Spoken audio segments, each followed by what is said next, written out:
Karibuni wanahabari katika mkutano huu ambao tumeuitisha siku ya leo. Lakini pia karibuni watazamaji ambao mnatutazama live kupitia Azam TV. Mkutano huu wa leo tunakwenda kuzungumza masuala kadhaa kuelekea kwenye mchakato wetu wa mabadiliko. Kama ambavyo mnafahamu,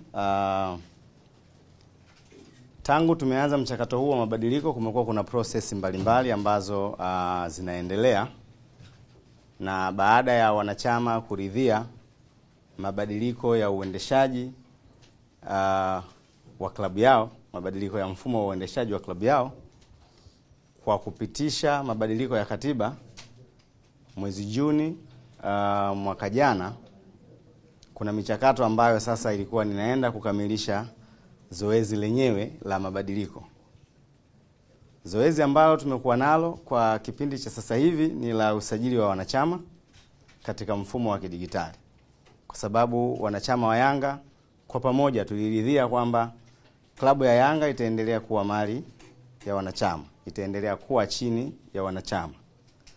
Kwa hiyo ili iwe mali ya wanachama, maana yake lazima tuwe na wanachama wenyewe.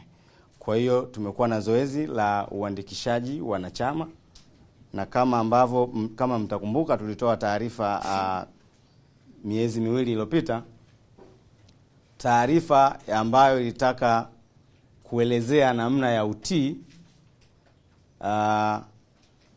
na vigezo vya kupata matawi ya klabu ya Yanga. Kwa hiyo taarifa ile baada ya kutoka ilikuwa imeeleza kwa mujibu wa katiba tawi la Yanga linatakiwa liwe na wanachama 100 hadi 500. Na katika taarifa ile au kwa mujibu wa katiba, ili tawi liweze kutambuliwa lazima likizi kigezo hicho cha kuwa na wanachama 100.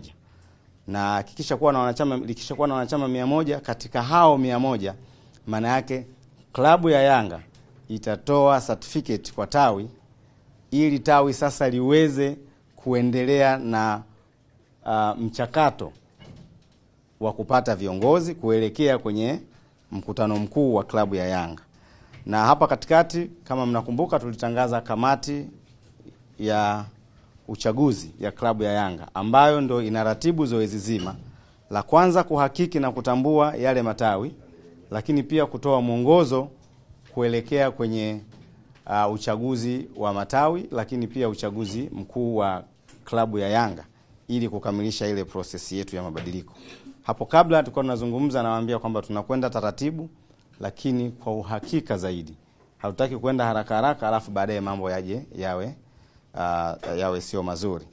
Kwa hiyo kwa ufunguzi huu sasa naomba nimkaribishe, kwanza nitambulishe hapa mbele, yupo CEO wa klabu ya Yanga Senzo Mbatha, ambaye yeye ndo ana engineer na champion sisi hapa kwenye secretariat kupush huu mchakato unavyokwenda. Lakini pia pembeni yake yupo mwenyekiti wa kamati ya uchaguzi ya Yanga, ndugu Malangwe Mchunga Hela.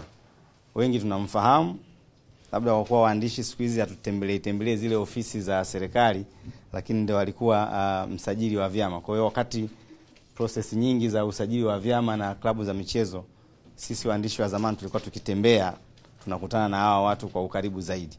Kwa hiyo ndio mwenyekiti wa kamati yetu ya uchaguzi, lakini pia kuna mjumbe kule ameingia, na tuko naye pia bwana Simon Patrick, wakili ambaye yeye ni mkurugenzi wa sheria na wanachama wa klabu ya Yanga. Kwa hiyo naomba nimkaribishe CEO aweze kuzungumza machache, alafu tumsikilize mwenyekiti wa kamati atuambie nini wametuandalia, lakini pia tutoe certificate za mwanzo kabisa kwa matawi ambayo yamekizi vigezo vya kuwa tawi la klabu ya Yanga kwa mujibu wa katiba ya Yanga, ya Yanga ya 2011 kama ambavyo tuliipitisha. Karibu CEO uweze kuzungumza na wanahabari, lakini pia na wanayanga na wasiokuwa wanayanga ambao wanafuatilia nini tunakizungumza sisi siku ya leo. Karibu. Asante sana Hassan. You know, when you are dealing with issues of compliance, issues of legal matters, it's important that you speak in a language that is understood and you don't make mistakes and refer to things that don't make sense. So next to me, I've got my learned friends here who will really assist me in terms of explaining further in terms of how we want to move forward. First of all, thank you very much, members of media, for gracing us with your presence today. Though it was a short notice, we appreciate your support all the time. We have called you here to give you an update in terms of how far we've gone in terms of our transformation and ensuring that we are taking this club to the promised land to transform. You will remember that after the constitution was accepted by the relevant authorities, BMT, it was signed off, then we were allowed to go ahead and do our transformation. One of the most important programs we engaged on was the engagement with our funds. That's when we started engaging with our members, and the registration of members began in the first week of January 2022. That program is ongoing. It's very interesting to see the numbers that are coming out of that registration. But let me remind you all and remind our members who are watching that one of the biggest reasons why we engage in this process, other than the subscription of members, is to ensure that we comply with the constitution, that young Africans shall have members that will be registered, pay subscription, and become legal members of this club. So in that respect, we are excited that the progress is going, the progress of ensuring that people are registering themselves. Secondly, there was a compliance that we received from Tanzania Football Federation. The compliance order was very straightforward. By end of June 2022, all the requirements that are in the new constitution of Young African Sports Club must be complied with. Meaning, if we said that we will have a rice, we will have this, all those things must be done by end of June 2022. So in that regard, there are a number of steps that we needed to do to ensure that by that time the date comes, we are able to fulfill that. One of that was to ensure that we put in motion the processes around the constitution and the elections. On the 4th of February 2022, the executive committee under the leadership of Dr. Msola elected a committee to engage in the process of elections of the club. If I may say and confirm, this was also shared with the media that Mr. Mchungayela will be the chairman of the committee. He will be assisted by Advocate Mangesho, Advocate Mapunda, Advocate Mwakinge, and Ndungu Yasir. These are the 5 members of this committee. This committee is also assisted through the secretariat by Mr. Advocate Patrick Simon, who's also the director of members and legal affairs of the club.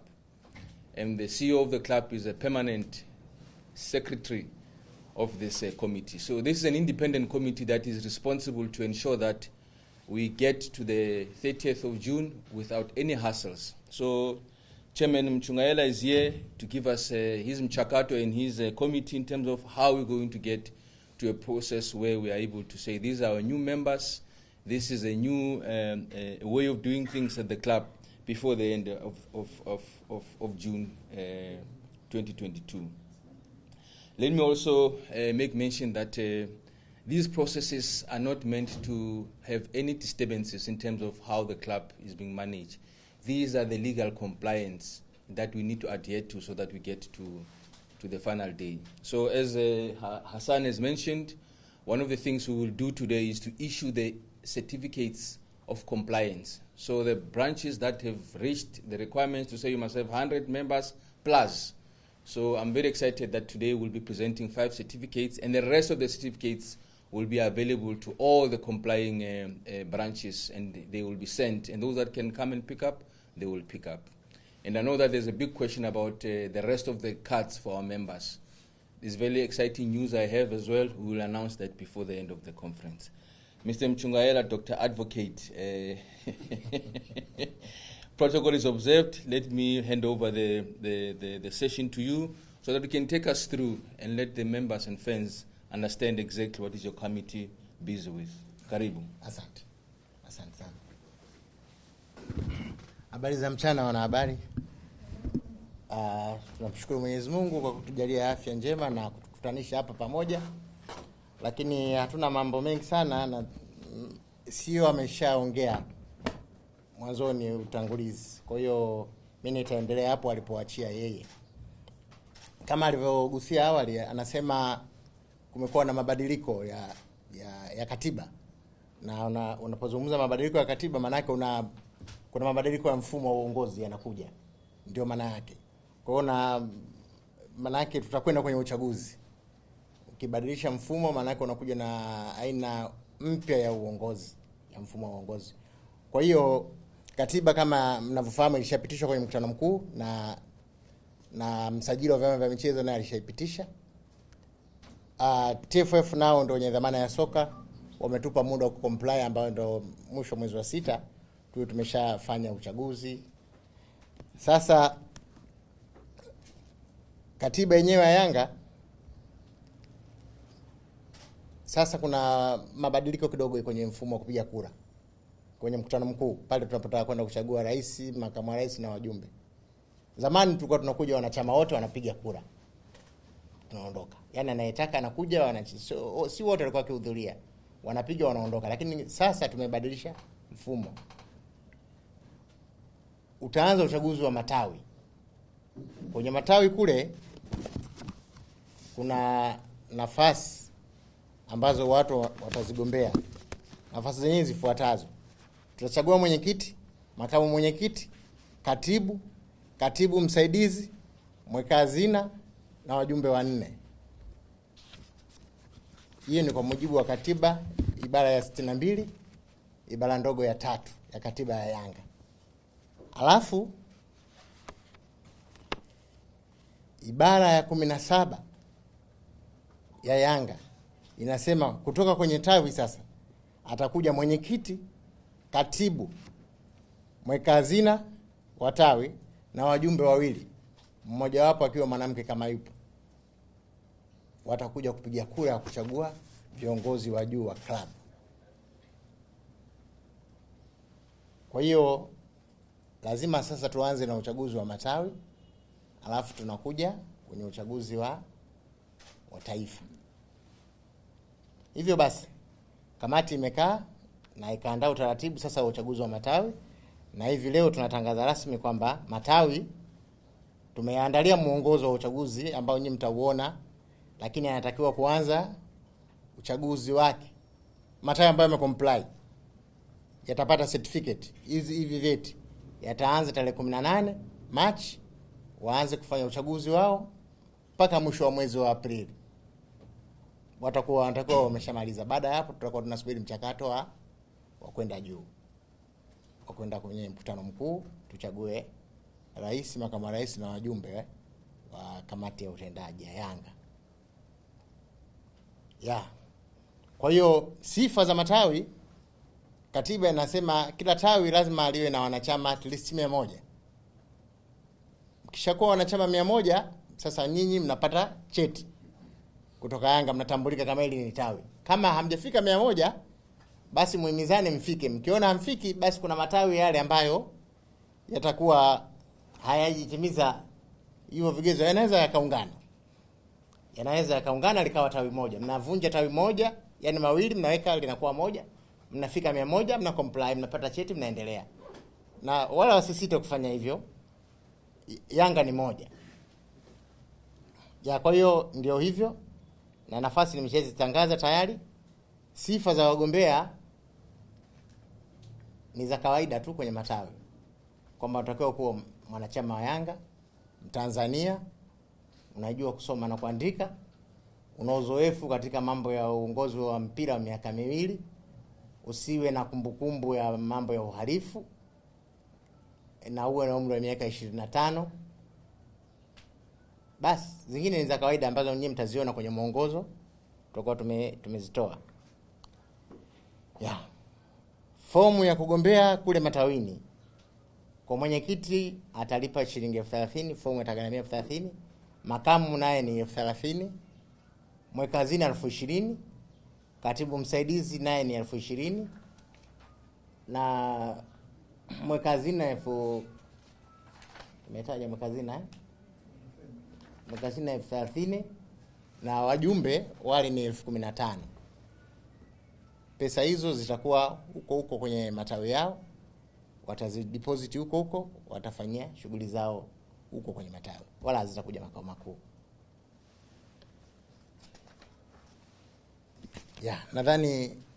Nadhani hapa inatosha kwa leo. Just before we give it back to Kama kuna questions, before we give it to Hassan to allow you to have questions and stuff, I think it is very important to note that the interest of young Africans must be put forward in everything that you are doing. We have to go through these systems and steps to ensure that we are able to get where we're supposed to get. This is an independent committee that is run by Advocate Muchungaela and his committee.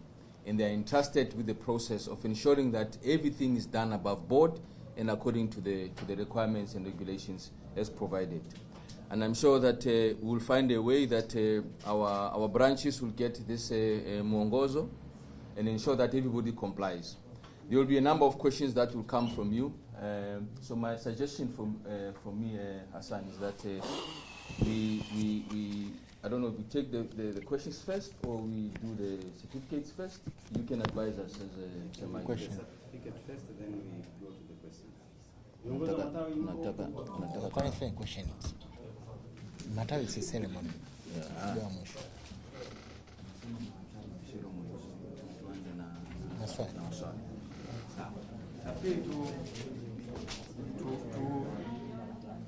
Tuende kwenye maswali kama yapo, alafu tutoe certificate, then tuwe tumekamilisha shughuli yetu ya leo. Maswali, karibuni kwa maswali. Make a note. Yes. You forgot something? No. Karibu. Cha kwanza ningetamani kusikia kamati ina matarajio ya kusajili matawi mangapi? So far mangapi yamekidhi vigezo vya kuwa matawi na ambavyo vinaweza vikaanza mchakato wa kufanya uchaguzi wa kutafuta viongozi wao? Check the branches have complied. Swali lingine? Kaka. Mimi natamani kufahamu mwenyekiti, Yanga imezoeleka kuwa ni ya wananchi. Yanga ni ina watu wengi. Katika mfumo huu mpya ambao umekuja uchaguzi, kuna kama punguzo hili wanachama kuelekea kwenye box kwenye kufanya uchaguzi. Kwenye mabadiliko kuna mapokeo hasi na mapokeo chanya. Mapokeo hasi imejiandaje kuweka sawa? Sawa, asante. Kabla labda sijampa mwenyekiti, kwenye swali lako bwana mkubwa tulishajadili. Kwenye mchakato wa kwenda kwenye mabadiliko tulishajadili. Tulikuwa na mikutano ya viongozi wa matawi, tukaelimishana. Tukasema okay, matarajio yetu ni kusajili wanachama 5,000,000. Kusema wanachama 5,000,000 wote watakuja kupiga kura, tutawaweka wapi? Kwa hiyo lazima twende na mfumo ambao utatuwezesha kwenda. Kwa hiyo tulichakata kabisa, tukakubaliana kwa pamoja kama wanachama, tukaliweka kwenye katiba na katiba tukaipitisha. Kwa hiyo hili sio swala tena la mwenyekiti wa kamati, ni swala ambalo nadhani kama kumbukumbu zako ziko vizuri, tulishalizungumza, tulishakaa na yani tukishakubaliana kwamba tunapunguza kulingana na huko tunapokwenda. Tukishasema wanachama 5,000,000, hata tukisema tuna wanachama 100,000, Tanzania hii sehemu gani unaweza kuweka watu 1,000,000 afu wapige kura? Kwa sababu uwanja ule ambao unasema ni mkubwa zaidi unaingiza watu 60,000. Kwa hiyo tulishachakata tukakubaliana kwamba tupunguze hivyo. Lakini mfumo wa ushirikishwaji uko vile vile. Kwa maana kwamba tutaanza katika ngazi ya matawi, wale wa ngazi ya matawi watachagua viongozi wale watakuja kushiriki pamoja na sisi kwenye mkutano mkuu. Kwa maana kwamba matawi yatakuwa yanawaagiza viongozi wao kwamba bana, sisi katika mchakato huu wa uchaguzi tumewachagueni nyinyi, mkutano wetu huu mnapokwenda kwenye mkutano mkuu tunafikiri kura zetu ziende kwa mtu fulani kama itakuwa hivyo. Lakini tuliamua kufanya hivyo kulingana na hali yenyewe ya mabadiliko tunayokwenda nayo. Tuko wengi wananchi, tutapata fursa ya kushiriki shughuli zetu za kikatiba kupitia kwenye matawi, na katiba uzuri imetoa mwongozo mzuri sana kwa kujibu swali lako. Swali la matawi mangapi ambalo CEO nataka kulizungumzia. CEO anaweza akalizungumzia ili tujue kwamba matarajio ni matawi mangapi, lakini tukisema kwa 100 tunatarajia kuwa na wanachama milioni 5, unaweza ukagawanya kama ni mtu ambaye unapiga mahesabu vizuri. Lakini CEO anaweza kawa na majibu. Asante. This is a very interesting question to say how many complying branches we have. Tuna matawi wangapi pitishwa kwa na members wa 100. This is a very interesting development, and it's exciting to see that every week the numbers are changing. And today I'm sure that after this ceremony, people will see, even our members will see that we are moving forward. When I checked the records now, I just went to my records. As of last week, Wednesday, Jumangapi Wednesday? Jumatano. As from Jumatano last week, Wednesday, we have complying branches. We're sitting at 26. How much is that? 26. Those are complying, that we can say these are members are complying. They've paid, they've submitted their forms, they have got everything that is required for them to have a certificate. So that does not mean that others are not. No, they are still doing their work. They are still pushing very hard to ensure that they can also comply. So we have our own targets.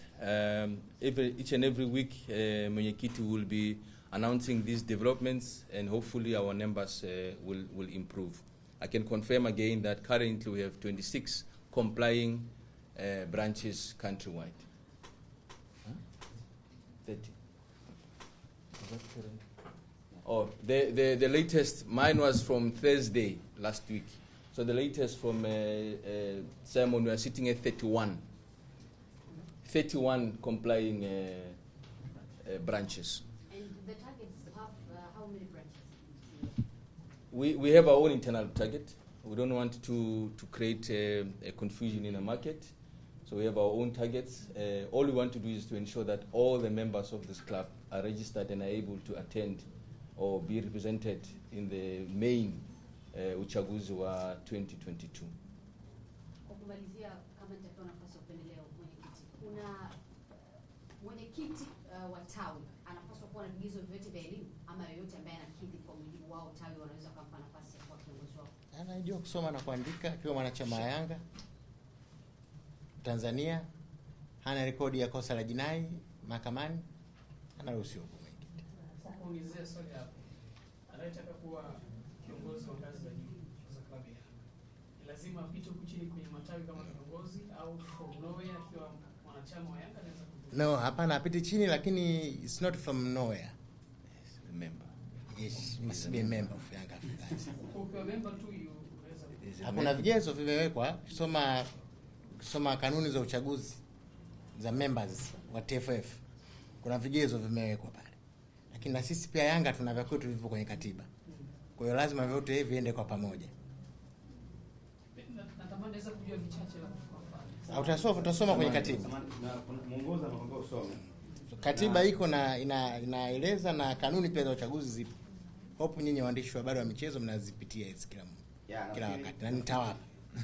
Mwenyekiti umeeleza vizuri. Nafikiri waandishi tusio wavivu, kanuni za uchaguzi za TFF zipo, katiba ya Yanga ipo, na kanuni zetu zitatolewa.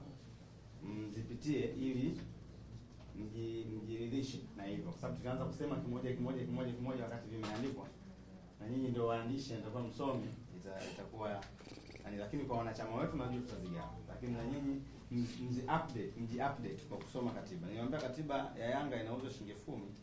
Sio mbaya, mwandishi ukiwa naye.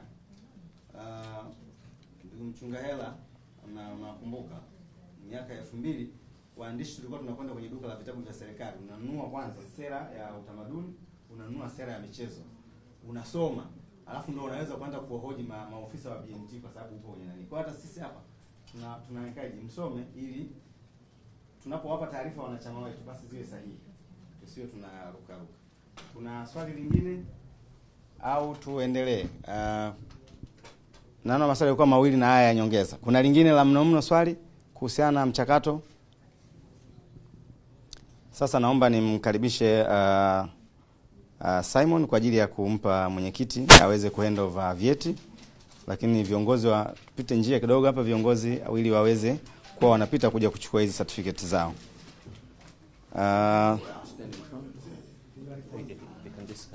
Tawi la Ilala. Tawi la Ilala, kiongozi wa tawi la Ilala, karibu uje upate certificate yako. Tawi lako limetimiza vigezo kwa kuwa na wanachama 100 na zaidi. Karibu.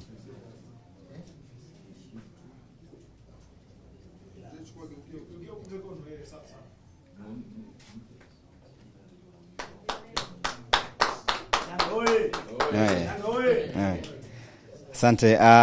Tawi la Kariakoo, tawi la Uhuru Kariakoo, tawi la Uhuru Kariakoo.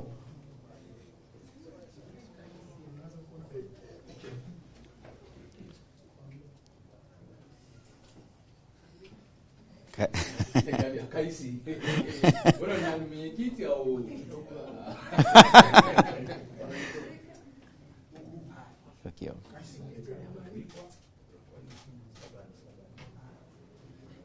Asante.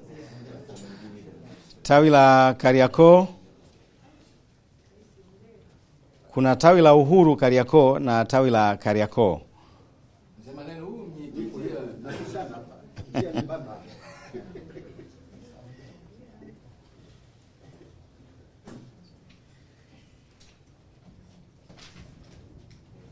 Angalia hapo, geukia huko. Tawi la Buguruni wajiandae. Oye. Sisi tu wanachama Kariakoo mpaka sasa tumeshafikia wanachama 350. Safi sana mzee maneno, naona mnatisha. Tawi la Buguruni.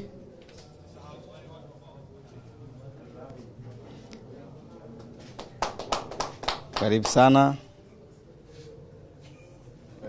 Yanga oye.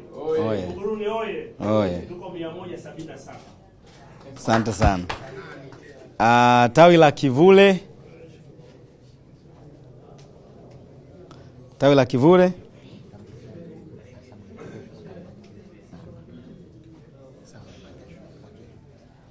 Tawi la Kivule.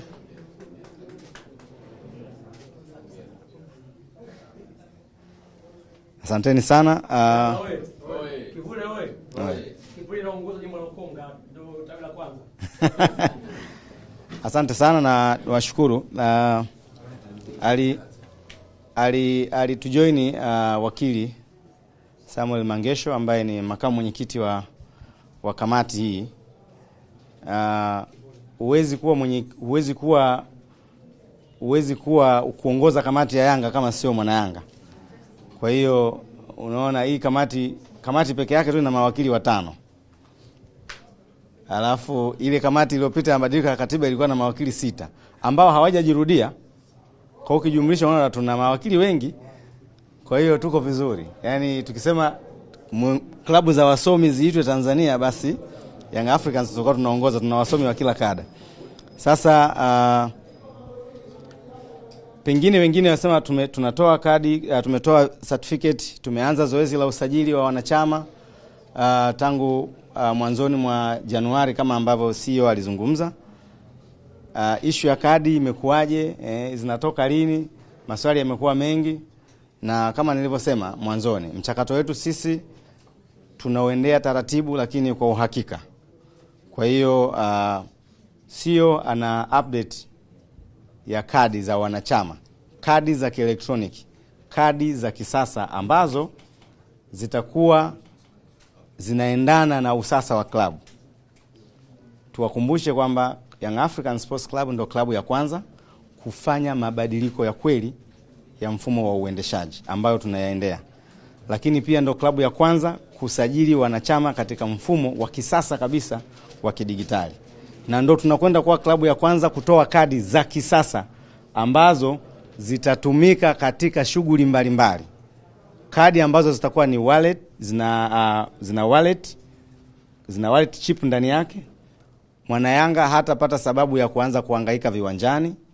Atakwenda na kadi yake uwanja wa Benjamin Mkapa au wowote ule kwa Tanzania hii, na kadi yake ya Yanga akiwa amejaza pesa yake, anakata tiketi, anatumia kadi. Kwa hiyo tutakuwa na kadi nyingine yoyote ambayo mwanachama wa Yanga atatakiwa kuwa nayo katika shughuli ya kuingia uwanjani. Lakini pia tunaiongezea thamani kwa shughuli zingine mbalimbali. Kwa hiyo CEO hapa ana update ya kadi za wanachama zinatoka lini na itakuwaje. Kwa kifupi aweze kuzungumza ili tuweze kuhitimisha shughuli yetu ya leo. Karibu CEO. Asante sana.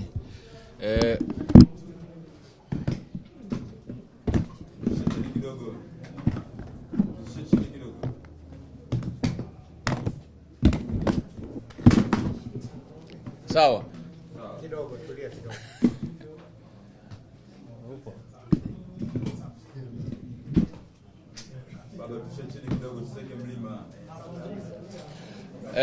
Thank you very much. We are almost coming to the end of the press today.